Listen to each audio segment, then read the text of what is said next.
गांव की वर्सेस शहर की हाउसवाइफ। पिछले 20 मिनट से आ रही भैंसों के रंभाने की आवाज से तंग आकर उर्मिला गुस्से में अपने बिस्तर से उठती है और कमरे की लाइट जलाकर घड़ी की ओर देखती है। ये लो, सुबह के 4:30 बज रहे, लग रहा है महारानी आज भी सोकर नहीं उठी, तभी भैंसों ने माँ माँ करके जीना मुश्किल कर रखा है। भैंसों की आवाज से परेशान हो चुकी उर्मिला न आओ देखती है न ताओ, जाकर बहू बबीता के कमरे का दरवाजा खटखटाने लगती है। दरवाजे पर हो रही खटखट की आवाज सुनकर बबीता चौंक कर उठकर बैठती है। हे भगवान, सुबह हो गई, ऊपर से 4:30 बज रहे, अब तो सासू मां मेरा जीना मुश्किल कर देंगी। घबराते हुए बबीता साड़ी को ठीक करते हुए कमरे का दरवाजा खोलती है। अरे बहू, सुबह के 4:30 बज रहे, ये कौन सा समय होता है बिस्तर छोड़ने का? माँ जी माफ कीजिए, वो आज आँख खुलने में थोड़ी देर हो गई। अरे बहू, इस तरह की लेट लतीफी ना घर की जिम्मेदार बहू के ऊपर शोभा नहीं देती। सवेरे 4 बजे से जानवर भैं भैं करके चिल्ला रहे और तू क्या कान में तेल डालकर सोती है? मुझे आवाज आ गई, तुझे आवाज क्यों नहीं आई? वो माँ जी। अब माजी क्या करिए? चल, अब बातें करने में समय खराब मत कर, जल्दी से सबको चारा पानी करा। मेरा तो सर में दर्द कर दिया इन्होंने चिल्ला चिल्ला कर। माँ जी, मैं जरा बाथरूम होकर आती हूँ, उसके बाद भैंसों को चारा पानी कर देती हूँ। अरे भैया, आधे घंटे में तू फ्री होकर आएगी, तब तक तो ये भैंस भैं भैं करके मेरा दिमाग खाली कर देंगी। कम से कम पानी तो दे जा इनको, फिर जाती रहना बाथरूम। इतनी गर्मी पड़ रही है, प्यास से बेहाल है बेचारी। सास की बातें सुनने के बाद बेचारी बहू बबीता के पास अब उनकी बातों का कोई जवाब नहीं था। वो जल्दी से हैंडपंप चलाकर 3 बाल्टी में पानी भरती है और उन बाल्टियों को भैंस के आगे रखकर बाथरूम की तरफ दौड़ लगा देती है। ये थी गांव में रहने वाली बबीता की आम सुबह। सूरज उगने से पहले ही बबीता का दिन शुरू हो जाता था।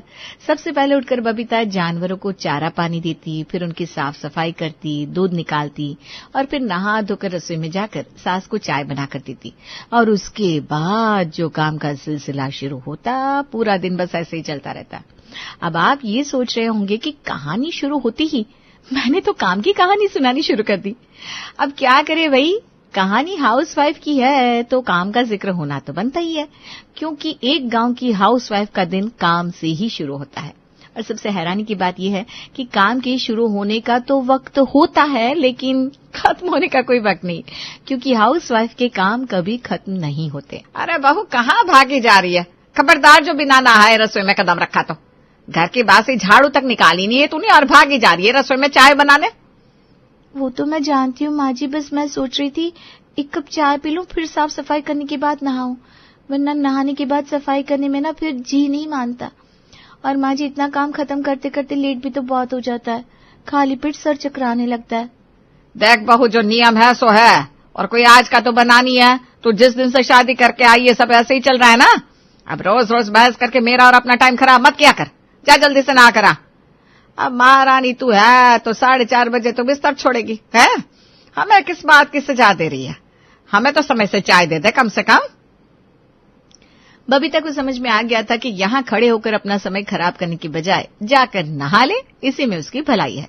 इसलिए वो जाकर पहले रसोई की झाड़ू निकालती है, फिर पोछा करती है, फिर नहा धोकर रसोई में जाती है और उसके बाद चाय बनाकर सबके सामने रख देती है। चाय पीने के बाद, अरे बबीता सुन तो, अब ये साड़ी का पल्ला कमर में खोस कर कहाँ जा रही है? वो माँ जी, रात के ढेर बर्तन रखे हुए हैं ना, उन्हें धोने जा रही हूँ। और कहाँ जाऊंगी? या बर्तन का काम बाद में कर लेना। ऐसा कर, पहले जाकर भैंस का दूध निकाल, भैंस का समय हो गया है, वरना फिर एक बार भैंस शोर करना शुरू कर देगी ना तो मुसीबत हो जाएगी। सास की बात सुनकर बबीता भैंसों का दूध निकालती है, फिर भैंस के आसपास सफाई करके गोबर के उपले बनाकर एक तरफ लगा देती है। चलो, भैंस का काम तो खत्म हुआ, अब जल्दी से रात के बर्तन साफ कर लूं। ऐसा लगता है पूरी रसोई के बर्तन ही सिंक में जमा कर दिए हैं सबने। दिन भर में 10 बार बर्तन धोकर रसोई में रखकर जाती हूँ, लेकिन ऐसा लगता है थोड़ी देर में सारे बर्तन वापस सिंक में आ जाते हैं। बबीता जल्दी जल्दी बर्तन धोकर रसोई में पहुंचती है और देखती है 6:30 बज चुके हैं। अरे बहू, थोड़ा जल्दी जल्दी हाथ चला ले, बच्चों के टिफिन भी बनाने हैं अभी तुझे। बेचारे रोज दौड़ते भागते स्कूल पहुंचते हैं। जी माँ जी, बना रही हूँ। बिजली सी तेजी से हाथ चलाने के बाद भी किसी तरह दौड़ते भागते दोनों बच्चों का टिफिन देकर बबीता ने स्कूल के लिए विदा किया और फिर उसके बाद एक गहरी सांस ली। अरे भैया, 8 बजने को आए, अब नाश्ते में कुछ बनाएगी कि नहीं? अपने बच्चों को स्कूल भेजने के बाद हाथ पर हाथ रखकर बैठ गई। इसीलिए कहती हूँ बहू, समय से उठना चाहिए। जा रही हूँ माँ जी। बच्चों को स्कूल भेजने के बाद बबीता ने परिवार में बाकी लोगों का नाश्ता बनाया, घर की साफ सफाई की, कपड़े धोए और जब तक घर का काम खत्म हुआ एक बार फिर से बच्चों के स्कूल से वापस लौटने का समय हो चुका था। मम्मा, आज स्कूल में मैडम ने बताया अगले महीने हमारी यूनिट टेस्ट होने वाले हैं। अब आपको हमारी तैयारी करानी होगी। हाँ मम्मा, राधा बिल्कुल ठीक कह रही है। मैं भी ना क्लास में सबसे पीछे हो गया हूँ। अब से आप रोज हमारी तैयारी कराया करो। सुबह से काम करते करते दोपहर होगी और अब बच्चों की परीक्षाएं सर पर है तो उनकी किताब में दिमाग खपाओ। मुझसे नहीं होता ये सब। माँ जी, अगले महीने बच्चों की परीक्षा है, दोनों का ट्यूशन लगवा देते हैं। और हाँ, राशन के सामान की भी ना लिस्ट बनाकर रख दी है मैंने। आप राधा के पापा से कहकर मंगवा दीजिएगा। हाँ ठीक है, मंगवा दूंगी। बोलती हूँ मोहन से शाम को बच्चों के लिए कोई ढंग का ट्यूशन पता करे। अरे मम्मी, ये कंप्यूटर में इंटरनेट क्यों नहीं चल रहा है? लगता है इंटरनेट का रिचार्ज खत्म हो गया। अरे बेटा, मुझे क्या पता ये रिचार्ज विचार्ज क्या होता है। शाम को तुम्हारे पापा आएंगे, उनसे पूछ लेना। ये सब ना अपने पापा से पूछा करो, मेरा दिमाग मत खाओ। अरे बबीता, वो मेरी बहन है ना मृदुला, उसके यहाँ जागरण है। अभी 3 दिन की छुट्टी भी है। मैं तो कहती हूँ सब साथ ही चलो, इसी बहाने बच्चे भी शहर घूम लेंगे। ठीक है माँ जी, जैसा आप कहें। मैं तैयारी कर लेती हूँ। माँ जी, मैं सोच रही हूँ 3-4 घंटे का सफर रहेगा। अब बच्चों को चाहे जितना खिला पिला कर ले जाओ, लेकिन रास्ते में तो उन्हें कुछ न कुछ चाहिए होता है। हाँ तो कुछ बना लेना बच्चों के लिए। सफर में खाते पीते रहेंगे तो सफर भी जल्दी बीत जाएगा। बबीता ने शहर जाने की तैयारी शुरू कर दी थी। अपनी साड़ियां, बच्चों के कपड़े वगैरह पैक करने के बाद बबीता अब खाने पीने की चीजें बनाने में व्यस्त हो गई थी। गुजिया, नमक पारे, शक्कर पारे, घर की बनी नमकीन सब बनाकर बबीता ने डब्बे में पैक कर लिया था। जागरण से 2 दिन पहले ही बबीता अपनी सास के साथ मौसी के घर पहुंच गई थी। अरे बबीता बहू, इतने साल हो गए तुम्हारी शादी को, तुम पहली बार हमारे घर आ रही हो। क्या बात है, मौसी से मिलने का कभी मन नहीं किया? नहीं मौसी जी, ऐसी बात नहीं है। आपको तो पता ही है, पूरे घर की जिम्मेदारी मेरे ऊपर ही है। आपको पता है ना, मैं इस काम के चक्कर में अपने मायके भी नहीं जा पाती। 4 दिन को भी घर छोड़कर इधर उधर हो जाओ तो ऐसा लगता है दुनिया ही अपनी जगह से हिल गई। ये बात तो तुमने बिल्कुल ठीक कही बबीता। कहने को तो हम हाउसवाइफ हैं, लेकिन अगर हम हाउसवाइफ अपना काम करना छोड़ देना तो सारा घर इधर से उधर हो जाता है। ना बच्चों को समय से खाना मिलेगा, ना धुले हुए कपड़े, और जो घर इतना चमचमा रहा है ना, धूल मिट्टी से भरा हुआ नजर आएगा। रिया की बात सुनकर बबीता मुस्कुराने लगती है। वो तो ठीक कहा भाभी आपने, लेकिन सच बात तो ये है कि पूरा दिन घर में रहने के बाद भी हमें अपने लिए समय निकालने का मौका नहीं मिलता। बिल्कुल ठीक कहा। अच्छा बबीता, तुम मम्मी जी के साथ बैठकर खूब सारी बातें करो। मैं जरा अभी को होमवर्क करा दूं। उसके भी कुछ दिन में एग्जाम शुरू होने वाले ना, तो थोड़ा सा पढ़ाई पर ध्यान देना पड़ता है।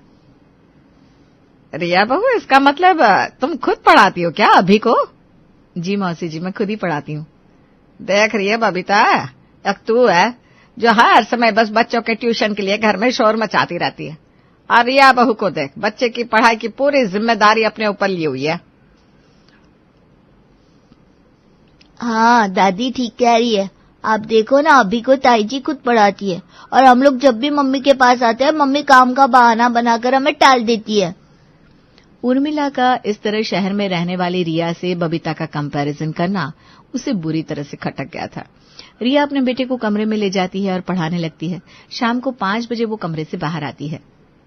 मौसी जी, आप लोग भी चाय लेंगे? 5 बजे शाम को माँ जी चाय पीती है, मैं उनके लिए चाय बनाने जा रही थी। नहीं बेटा, मेरी चाय तो बहू ने बना दी थी, तुम दीदी की चाय बना दो। भाभी, आप शहर के लोग हो, आपका तो दोपहर का खाना 2 बजे हो जाता है, इसीलिए शाम की चाय भी लेट पीते हो। मैं माँ जी को गांव में दोपहर में 12 बजे खाना खिलाती हूँ, इसलिए माँ जी को ना 4 बजे तक चाय की हुड़क लग जाती है। हमारी तरह समय के पाबंद कहाँ होते आप लोग। अगले दिन सुबह 4:30 बजे जागकर उर्मिला बड़ी बहन के कमरे का दरवाजा खटखटा देती है। अरे दीदी, अभी तक आप लोग सो रहे हैं? बहू भी नहीं उठी? सुबह उठने की आदत नहीं है क्या? एक मेरी बहू को देखो, सुबह 4 बजे उठकर काम में लग जाती है। शहर के लोगों का रहन सहन भाई हमारी समझ से तो बिल्कुल बाहर है। देखो उर्मिला, तुम लोगों का रहन सहन अलग है, इस बात में कोई दो राय नहीं है।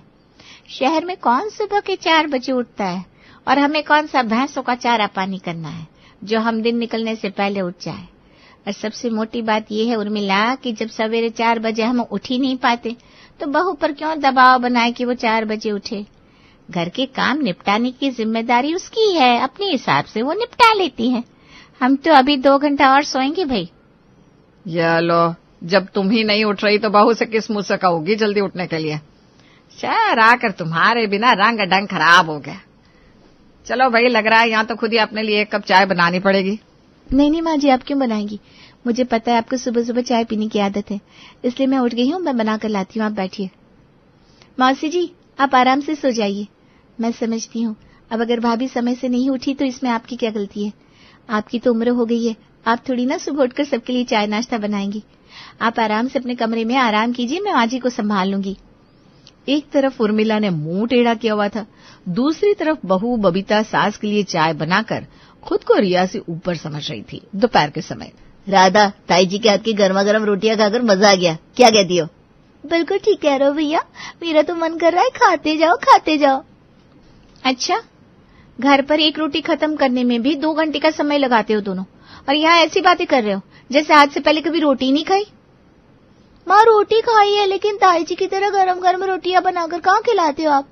अब तो सवेरे रोटियां बनाकर रख देते हो, हम स्कूल से आते हैं तब तक सारा खाना ठंडा हो जाता है, इसलिए खाने में टेस्ट भी नहीं आता, ना ही उसे खाने का मन करता है।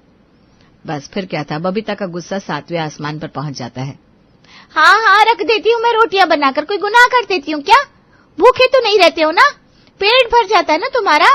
और मेरा कंपैरिजन अपनी ताई के साथ मत किया करो। ताई जी के यहाँ पर घर के काम करने के लिए नौकर आते हैं, मेरी मदद करने के लिए कौन है वहाँ? झाड़ू पोछा बर्तन कपड़ा सब हाथ से करना पड़ता है मुझे।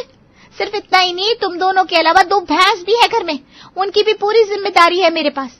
अरे जानवरों का काम निपटाना आसान है क्या? जानवर के साथ जानवर बनना पड़ता है, तब जाकर काम खत्म होते हैं। तुम दोनों का क्या है? तुम्हें तो बस बातें बनाने से मतलब है। अरे मम्मा, अब तो नाराज हो गई, प्लीज नाराज मत हो, हमारे कहने का वो मतलब नहीं था। हमें पता है आप दिन भर काम करती रहती हो, बहुत थक जाती हो। हाँ मम्मा, हम कोई कंप्लेंट नहीं कर रहे, हमें पता है आप सुबह 4 बजे उठती हो और उसके बाद आपको पूरा दिन आराम करने का मौका भी नहीं मिलता। अब प्लीज गुस्सा मत हो। गुस्से में बबीता ने जो मन में आया वो बोल तो दिया था, लेकिन अब उसे एहसास हो रहा था कि वो मृदुला मौसी के यहाँ मेहमान बनकर आई है और शायद वो जरूरत से ज्यादा बोल गई है, इसलिए फिलहाल वो बात को वहीं खत्म कर देती है सबको खाना खिलाने के बाद। अरे रिया बेटा, कहीं जा रही हो क्या? सुबह से तो काम में लगी हो, अब जाकर सबके खाने पीने का काम खत्म हुआ, थोड़ी देर तो आराम कर लो। मौसी जी, आप लोग आराम करिए, मैं जरा माँ जी को लेकर अस्पताल तक जा रही हूँ। बेटा, इतनी धूप हो रही है, कहाँ तो धूप में ऑटो रिक्शा के चक्कर काटेगी? अरे शाम को सूरज आएगा, वो ले जाएगा ना दीदी को। ये सब काम आदमियों के भरोसे छोड़ दिया कर। नहीं मौसी जी, इसमें परेशान होने जैसी क्या बात है? और मैं रिक्शा में क्यों ले जाऊंगी माँ जी को? मुझे गाड़ी चलानी आती है, गाड़ी में जाएंगे आराम से। लौटते हुए अभी के स्कूल की फीस भी जमा करनी है, छोटा मोटा सामान भी लाना है बाजार से, तो सब निपटाकर शाम तक लौटती हूँ। आप लोग थोड़ी देर मैनेज कर लोगे ना? हाँ, क्यों नहीं। देख रही है बबीता, बहू हो तो रिया जैसी, बड़ी तेज लड़की है, घर के साथ साथ बाहर के 10 काम भी संभाल लेती है। और हमारे यहाँ तो सब काम बेचारे मोहन के भरोसे, तुझे तो अपने चूल्हे चौके से फुर्सत ही नहीं मिलती। रिया बेटा, डॉक्टर के यहाँ हम लोग कल चले जाएंगे। एक बड़ी जरूरी बात याद आ गई और मुझे लगता है उस बात को करने का यही सही समय है, तो गाड़ी की चाबी रख दे। बबीता और उर्मिला, तुम दोनों भी आओ, सब लोग हॉल में बैठो। मृदुला की बातें सुनकर सभी लोग हॉल में जमा हो जाते हैं। देख उर्मिला, जिस दिन से तू और बबीता बहू आए हो ना, मैं देख रही हूँ बात बात पर कभी तुम तो कभी बबीता अपनी तुलना शहर और खास तौर से रिया से करने लगते हो। देख उर्मिला, बबीता हो या रिया, दोनों ही बच्चियां बहुत मेहनती है, दोनों पूरी मेहनत से लगन से अपने अपने परिवार को संभाल रही हैं। माना कि रिया और बबीता दोनों ही हाउसवाइफ है, लेकिन बबीता गांव में रहती है और रिया शहर में। दोनों की जीवन शैली अलग अलग है और दोनों की जिम्मेदारियां भी अलग है, इसलिए किसी भी मामले में दोनों का कंपैरिजन करना मुझे तो किसी भी मायने में ठीक नहीं लगता। बबीता बहू सुबह 4 बजे उठती है, गाय भैंसों के अलावा पूरे परिवार का ख्याल रखती है। इस बात के लिए बबीता की जितनी तारीफ की जाए उतनी कम है। लेकिन रिया बहू 4 बजे ना उठकर 6:30 बजे उठती है। तो इतना करने से वो किसी भी मामले में बबीता से कम नहीं हो जाती। शहर के लोगों की जीवन शैली अलग होती है। मेरा बेटा ऑफिस से लौटने में ही अक्सर लेट हो जाता है। उसके बाद उसे खाना देना, सवेरे की तैयारी करना, सोते सोते अक्सर उसे 11-12 बज जाते हैं। और फिर जब मेरी बहू रात में इतना लेट तक काम करती है तो मैं कैसे उम्मीद कर सकती हूँ कि वो सवेरे 4 बजे उठकर बैठ जाए। रही बात बच्चों को खुद से पढ़ाने की या गर्मा गर्म फुलके खिलाने की, तो बबीता बहू तुम्हें भी खुद को किसी मामले में कम समझने की जरूरत नहीं है। रिया के पास सिर्फ घर और बच्चे की जिम्मेदारी है और तुम्हारे पास घर के अलावा जानवरों की भी।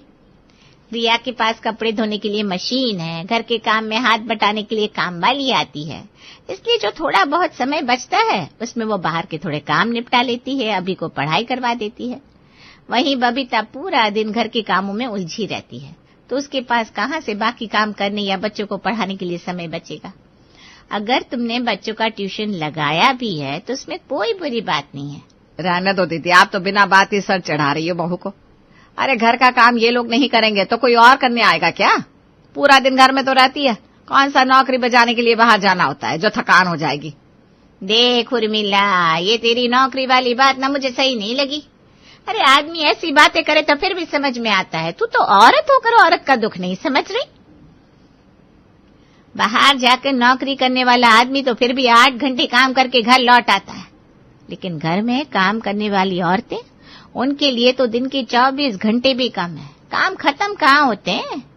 उर्मिला, बात बात पर अपनी बहू को नीचा दिखाना बंद कर दे। तू भी तो सारी उम्र हाउसवाइफ थी ना। हाउसवाइफ का जीवन कितना कठिन होता है, क्या हम औरतें भी ये बात समझने से इनकार कर सकते हैं? मृदुला की बात सुनकर बबीता और उर्मिला दोनों सर झुकाए बैठी हुई थी। मृदुला की बातों से इतना तो समझ में आ गया था कि हाउसवाइफ चाहे गांव की हो या शहर की, ना तो उनकी आपस में कोई तुलना है और ना ही कोई बराबरी। सबकी अपनी जिम्मेदारियां हैं और सबका काम उतना महत्वपूर्ण भी है।